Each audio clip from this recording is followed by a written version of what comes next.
Hello to everyone out there. My name's Carpo. This is a safety and education video regarding illegal substances.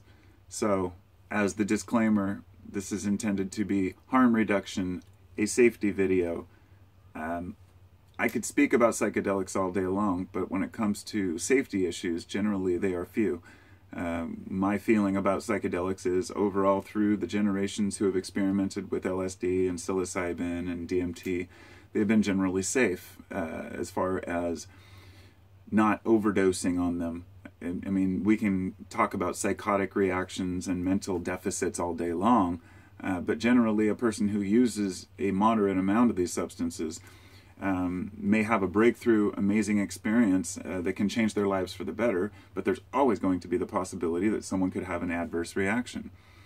Well, it's bad enough that we've spent decades trying to convince the public that bad trips aren't as big of a thing as people think, and that most people who take LSD don't go jump off of bridges or try to cut themselves. But trying to ease public views of these things is nearly impossible. I've always been a supporter of Erowid, actually. Get the Drug Geek shirt on. And they're one of the few organizations that I've ever really donated to. And it's because since, the early 2000s, I've been watching how, as the internet grows, there more and more, forums pop up with, people sharing all these, a variety of different ideas, and let's just say some of them are less than respectful to the plants and to the substances. People talking about their war stories about getting high, and, oh, I got so high and I took this much of this, and I find that to be damaging overall to the image of psychedelics, because to me they've been a major supporter in my psyche, my ability to find my way in this world. But I feel like when we talk about it, we romanticize it, and many people who have had experiences with these have done so, and talk about them generally positively. So I'm getting off track already. I want to get focused on the main point of this, which is that fentanyl is now being found in LSD. It's not just LSD, it's being found in cocaine, it's been found in amphetamines and other opiates, but none of that surprises me. I understand drug culture. I know, let's just say I've been around, I have street smarts when it comes to these things, and I know that none of this would surprise me, that it would be found in these other substances. Is it completely foolish and ignorant to put something like that in cocaine, which is a stimulant? Of course. Why would you do such a thing? But let's just focus on LSD here. Last week in Chicago at a Bass Nectar concert, 12 people were hauled out, and they were exposed to fentanyl, which was found on acid tabs.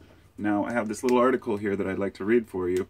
I think that the reason why this is, the title of this article was, "Why the fuck is fentanyl showing up in LSD, meth, and cocaine?" I guess I don't have, I'm not connected out here, so I guess I can only, no internet, it's a crappy phone. Basically, the article went on to say that 12 people were hauled out of the Bass Nectar concert, and 2 people are in critical condition.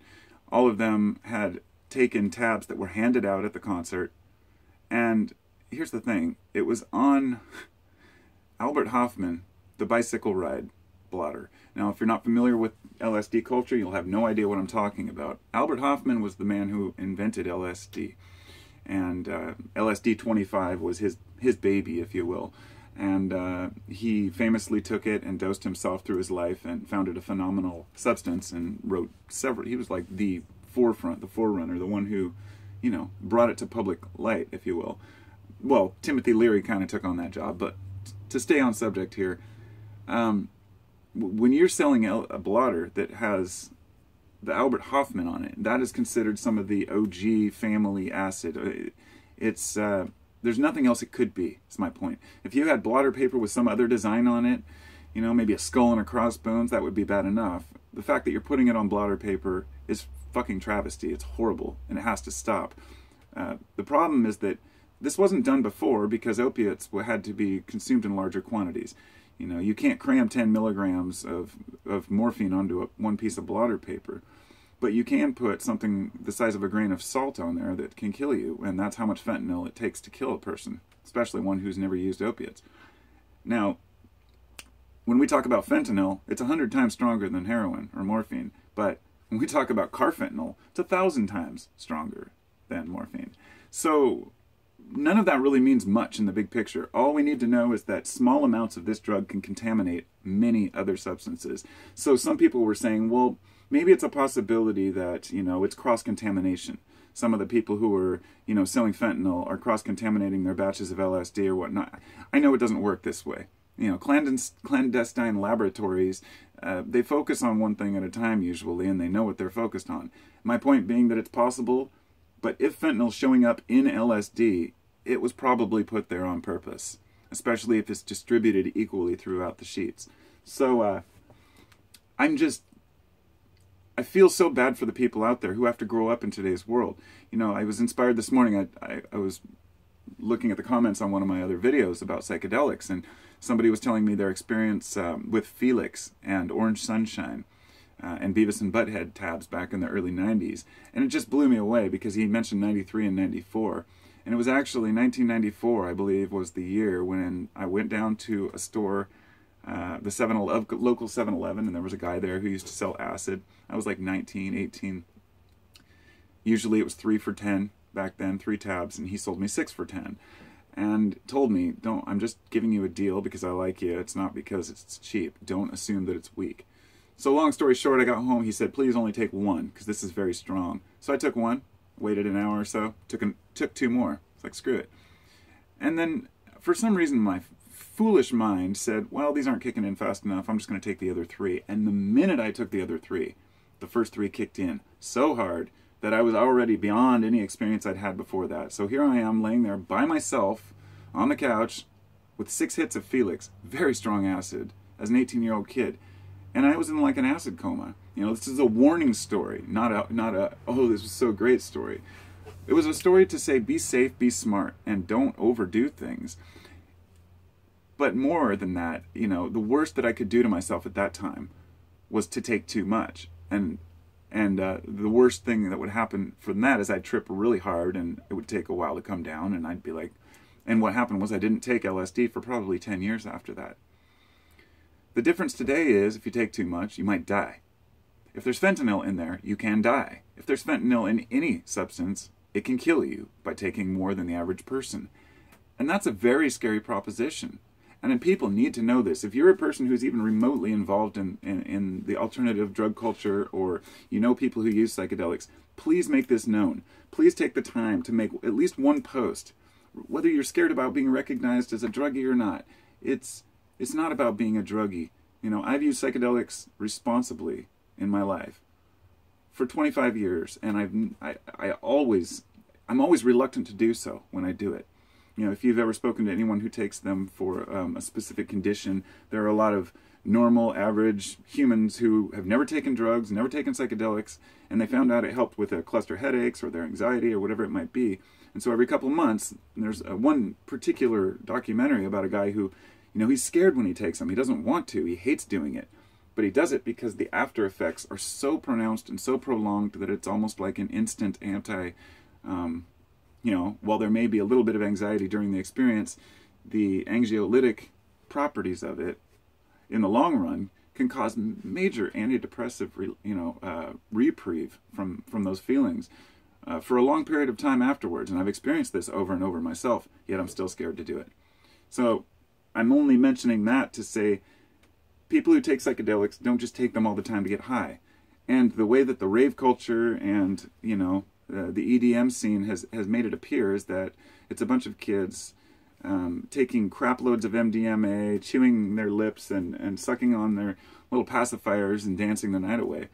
There are people like that out there, but there are many more, a vast majority that you don't hear about, who take these substances in order to reformulate their thoughts and to try to, become better people, if you will.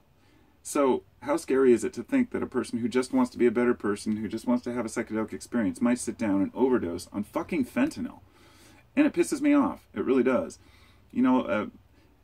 there's stupidity out there. There's stupid people. Hey, you make your own mistake. You overdosed. You know, you didn't do your research. But when it comes to this is something that should not happen. These are my belief. Like I said, that if somebody is found to be doing that to their supply, you know, they deserve to be. The public needs to take action and kick the shit out of them. I mean, I can't think of anything else. You know, no punishment, no prison term is adequate for somebody who's putting people's lives at risk who take psychedelics. So I feel strongly about this, naturally, but I'm not, you know, none of the one thing that I would like to convey is, if you are a person who takes psychedelics, please, please, please go to, you can probably get them from several places. Bunk Police is the one place that I know has test kits that are legitimate. And any time in the past when I've taken MDMA, I always test it.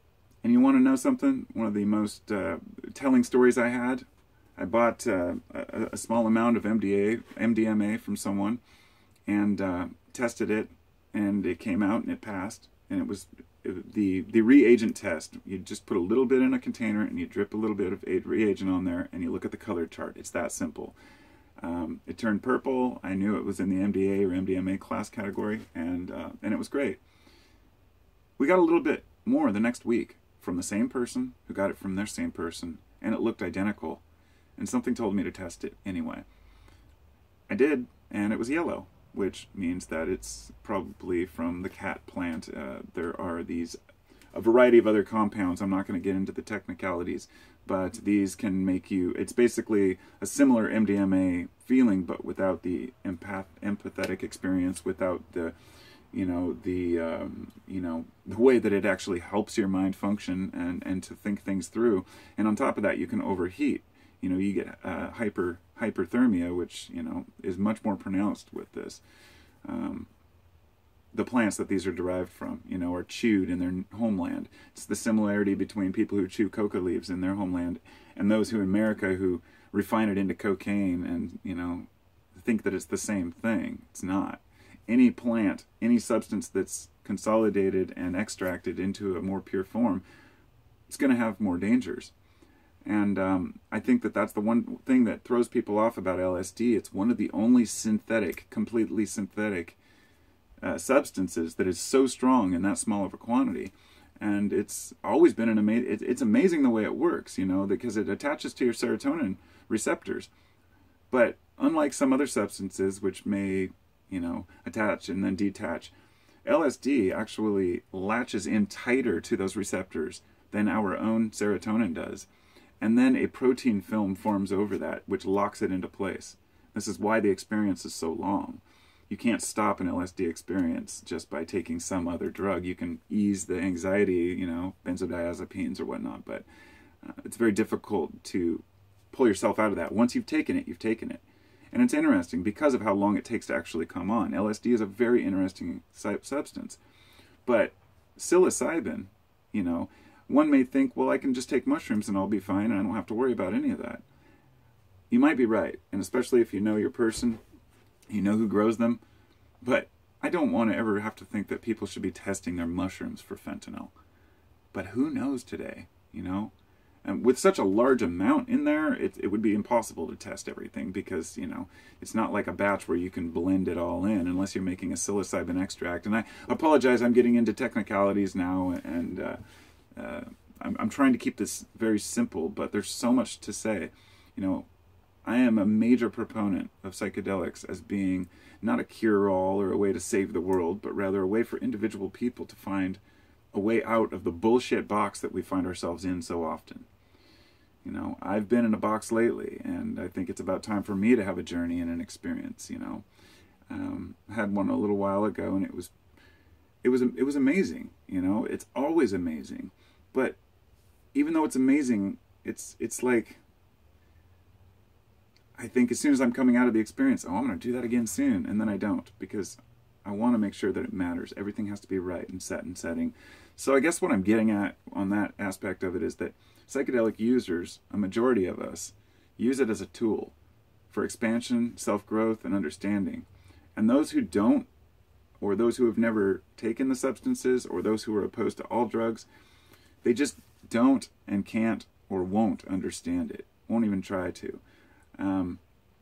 If you've never taken a drug like that, you've never taken a psychedelic, there is absolutely no way that a person could convey how your mind can think differently. It's like being a different you. And the thing is, unlike when you drink alcohol and it makes you dumber, in a way, it kind of takes away your inhibitions. It takes away, it can make you more of a true you, if you will, the way some people act. But anyhow, some drugs work by kind of obscuring your normal, coherent, consciousness, if you will. And psychedelics do the opposite. They enhance it to where you are so more aware of everything around you. You're hyper aware, and that's what allows you to pick through and see what's really going on in your life. You're able to look at 20 things at once and say, and make connections that you've never been able to make. And that's just such an important part of the experience that you will not get unless you sit quietly. If you're out dancing and partying all night, you have no time to think.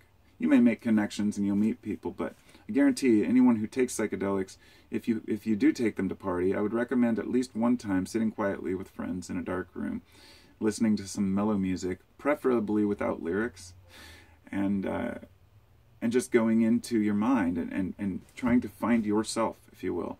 And to me, that's just such an obvious thing that these plants were put here by nature for us. In other words, we all have co-evolved. I don't believe that God put psychedelics here for humans, or that, I'm not a religious person, but I believe in a environmental awareness of itself. I do believe that the universe is conscious and that nature is intelligent. So my thought is that these substances developed alongside us in order to assist us in those times. So back to the root of this video. Shame on anyone who's putting anything in a psychedelic substance other than what it's supposed to be. And for those who are curious, or maybe those who have already dabbled, I would recommend avoiding combinations, as much as, people are always, there are some people that are just seeking to get the greatest feeling and the greatest high they can, with the end cost being some sort of an amnesia almost about the experience. Like that psychedelic experience with the Felix the cat, I don't remember anything about it except laying there and waiting for it to end. It's so overwhelming that I couldn't assimilate anything. And I've had similar experiences since then with mushrooms. I split a half-ounce of mushrooms with very strong mushrooms with a friend of mine. We each ate a quarter ounce and laid under our blankets under the stars until dawn. And that night, it was like a connection with the ancestors, if you will. And we told stories, not stories, but we talked about stories and how stories tell us who we are. And we really started to understand things on a different level. And that's what I do it for. That understanding. There are no great teachers on this planet that can show me what a psychedelic has taught me. There is no human being that can teach me what nature has taught me. And these plants are readily available. Psilocybin is being found in so many more mushrooms than we ever thought. DMT is being found in most plants, as well as animals. And so, what does all this mean? It means that it's not that we're psychedelic creatures, it's that we're chemical creatures. Our brains are drugs, if you will, loaded with drugs. Everything about who we are and how we act and the way we react, it's all drugs. It's all chemicals released from the brain. If we get rid of that drug definition and start to say, okay, these substances cause this feeling, and this is the long-term benefit. I guess I'm just rambling at this point. I want to educate people on the benefits of these things, but I also don't want to promote them. Every time I make a video like this, somebody sends me an email saying, hey, can you get me mushrooms? Or where can I find acid? I'm like, please don't ask me that. I will never respond with anything except figure it out. I do tell people I'll ask you, where do you live, and I've sent a few people links to like the mushrooms that grow in their area. But generally, these are things you have to figure out on your own. Got to be determined. Say go to a music festival, meet some people. But here's where we come full circle, and to make my main point. If you go to a festival, if you have a friend that you've known forever, whoever it may be that you get any substance from, if you're consuming any substance today that is a drug that's black market or otherwise, please test it for fentanyl. It can be difficult. There's different methods. There are different test kits. It's kind of a pain in the ass, but it sure is better than dying. And I would say on the other side of this, if there happens to be even one guy out there watching this who was curious about fentanyl and LSD, maybe because you're one of the guys who's doing it, or you come across this YouTube video and you're one of the people I'm talking about, shame on you. If you know someone who's doing it, shame on them. And this has to end. People have the right to consume substances that are not polluted with opiates. So it's a brave new world out there. I don't want to see these substances getting a worse name because they're being mixed with other substances. There are plenty of people who do believe it's a war on the mind to keep these things out of the hands of the average person because they really do make you think. But it's not just some grand conspiracy to keep our minds away from it. There's a lot of ignorance out there, and a lot of willful ignorance. And so just be aware, and test everything. Never thought I'd have to test LSD for fentanyl, but this seems to be a rather new thing, so I would advise everyone to do so. So be safe. Remember, this is educational, not promotional, and I wish you all safe journeys. Talk to you later.